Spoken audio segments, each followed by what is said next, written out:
사랑과 은혜가 풍성하신 우리 하나님 아버지, 우리 한 사람 한 사람을 하나님의 전으로 이 새벽에 불러주시니 참으로 감사합니다.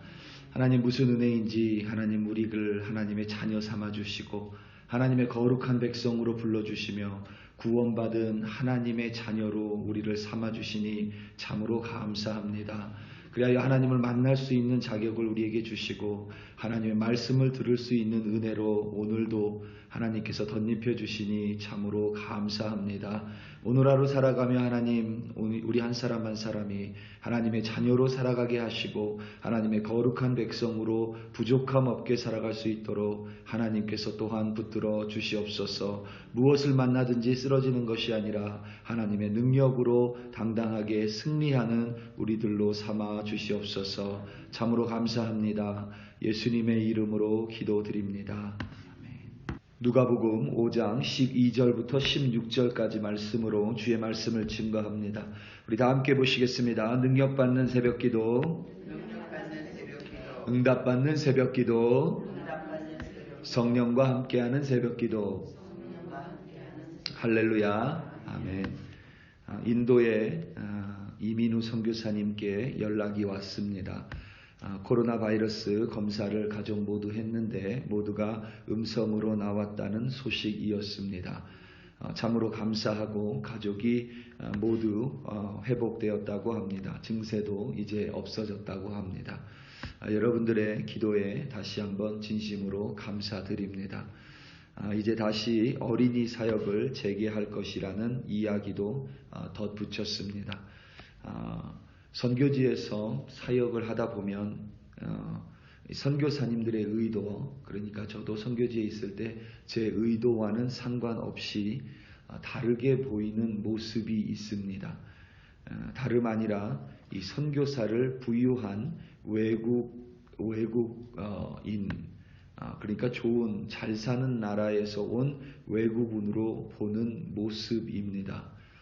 물론 몇몇 선교사님들은 분명히 부유합니다. 마치 몇몇 목사님들이 대단히 부유한 것과 마찬가지입니다. 하지만 대다수의 선교사님들은 부유함과는 거리가 멀 수밖에 없습니다.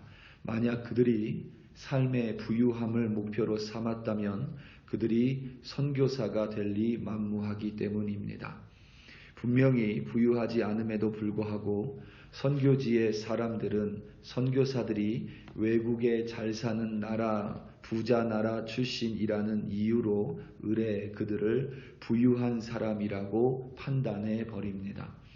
그럴 만한 이유가 물론 있습니다. 한국의 선교사들 혹은 미국의 선교사들은 한국에서 만든 옷을 입고 미국에서 만들어진 것으로 생활을 합니다. 여기까지는 우리의 눈에는 평범하게 보일 수 있지만 그것이 선교지 사람들의 눈에는 비단 옷처럼 보일 수 있고 대단히 좋은 물건을 가지고 있는 사람으로 얼마든지 그들의 눈에 비춰질 수 있기 때문입니다. 선교지 사람들의 눈에 비치는 선교사님들의 모습은 그들과는 분명히 너무도 차이 있는 모습이기 때문입니다. 거기까지는 그럴 수 있는데 문제는 그 선교지의 사람들이 자신과 다른 부유한 나라에서 온 선교사들과 그 나라에 대해서 자신의 조국과 비교하며 열등의식을 가지게 된다는 데에 있습니다. 자신의 나라는 못 사는 열등한 나라, 자신은 그 열등한 나라에 사는 열등한 사람이라는 생각을 가지게 됩니다. 자신의 나라는 저렇게 좋은 옷을 못 만드는 나라, 자신들 민족은 저렇게 좋은 물건을 못 만드는 열등한 사람이라는 열등의식이 그들 안에 생기게 됩니다. 그러다가 자신이 그리스도인으로서 어려운 상황에 처하게 됐을 때에 선교사님들은 그저 같은 형제 자매들이기 때문에 조금 경제적인 도움을 줬을 뿐인데 그 경제적인 도움을 한두 번 받게 되면 그 선교지 사람 안에는 이 열등의식이라는 것이 뿌리 깊게 내리게 됩니다. 그래서 그 열등의식이 가장 중요하고 절대 선교사들이 열등의식이 생기지 않도록 그 선교지에서 어떻게 선교해야 되는지를 적은 책이 바로 우리나라로 번역되어 있는지 안 되는지 모르겠지만 When People the Hurt라는, 그러니까 상처 입은 사람들을 도와줄 때라는 책의 제목입니다. 열등의식은 그 모양이 어떠하든지 나를 망가뜨리고 다른 일을 해치게 합니다. 엘리야로부터 갑절의 영감을 받은 엘리사가 베델로 올라갈 때에 그 길에 아이들이 나타나서 엘리사를 향해 대머리라고 조롱을 합니다. 아이들입니다. 그럴 수 있습니다. 아이들이 여러분 그럴 수 있죠. 그런데 엘리사의 마음 깊숙한 곳에 자리한 자신의 외모에 대한 열등의식이 그 아이들을 향해 여호와의 이름으로 저주하게 만들었습니다. 엘리사가 자신에게 있는 하나님의 능력을 모르고 있지 않았습니다. 이미 엘리사는 물이 좋지 않아 열매를 맺지 못하는 마을에서 새 그릇에 소금을 담아 그 물을 좋은 물로 바꾸는 이적을 이미 베풀었습니다. 이미 하나님의 능력이 자신 안에 있음을 분명히 인지하고 있었습니다.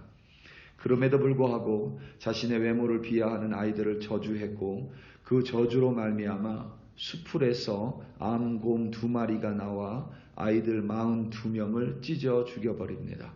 자신에 대한 열등의식이 이처럼 무섭습니다. 예수님 당시에 나병 환자들은 사람들과 함께 살지 못했습니다. 예수님 당시뿐만 아니라 사실 그 전 모세가 하나님께 율법을 받았을 때부터 나병 환자는 사람들과 함께 모여 살지 못했습니다. 단지 그들이 전염병에 걸렸기 때문이 아닙니다. 당시 사람들의 문화 속에서 나병은 하나님께 저주를 받아 생긴 병이라고 여겼습니다. 그러니까 나병 환자는 이중으로 고난을 받았습니다. 몸에 생긴 병으로 고통 가운데 있었습니다. 그리고 더 중한 병은 그들의 마음의 한중간에 있었습니다. 사랑하는 가족들과 따로 떨어져 지내야 했습니다. 만나고 싶어도 자기 마음대로 그들을 만날 수가 없었습니다. 보고 싶어도 볼 수가 없었습니다. 바로 마을만 돌아가면 볼 수 있는 가족들임에도 불구하고 그 마을 입구조차 갈 수 없는 사람들이었습니다. 나병 환자들이 마을 어귀에 나타날 새면 마을 사람들이 그들을 향해 돌을 던졌기 때문입니다. 마을에 발조차 붙이지 못하게 했습니다. 돌에 맞아 몸에 난 상처야 치유될 수 있지만 그 돌에 맞아 생긴 마음의 생채기는 결코 쉽사리 치유되지 않습니다. 그러한 이중고에 시달리는 나병 환자가 마을에 있었습니다. 우리말 성경에는 예수님을 찾아왔다라고 번역된 것도 있지만 그것이 정확한 것 같지 않습니다. 어쩌면 이 나병 환자는 자신의 이중고와 같은 삶이 너무 힘겨워 자신의 삶을 포기하고 차라리 죽기를 바라는 마음에 마을로 들어온 것일 수도 있습니다. 그런데 이 사람이 예수님에 대해 듣고 예수님에 대해 알고 있었습니다. 예수님을 보자마자 엎드려 이 사람은, 나병 걸린 사람은 예수님께 간청했습니다. 주여, 원하시면 나를 깨끗하게 하실 수 있나이다. 당시에 예수님은 분명히 혼자 계시지 않으셨을 것입니다. 분명히 예수님을 따르는 사람들이 있었을 것입니다. 그 사람들은 지금 나병 환자에게 돌을 들어 던지려고 준비하고 있었는지도 모릅니다. 그러한 모습을 자신을 노려보는, 경멸스러운 눈으로 노려보는 사람들 앞에 이 나병 환자는 예수님께 말하고 있는 것입니다. 나병 환자의 간청을 들은 예수님께서 그 걸음을 멈추시고 그리고 그에게 가셔서 그를 보셨습니다. 그리고 그에게 말씀하셨습니다. 오늘 말씀 13절입니다. 예수께서 손을 내밀어 그에게 대시며 이르시되 내가 원하노니 깨끗함을 받으라 하신대 나병이 곧 떠나니라. 아멘. 예수님께서는 우리가 예수님의 치유 사역을 잘 알고 있죠. 예수님께서는 말씀만으로도 얼마든지 그를 낫게 하실 수 있습니다. 눈빛만으로도 그를 치유하실 수 있는 능력을 가지신 분이십니다.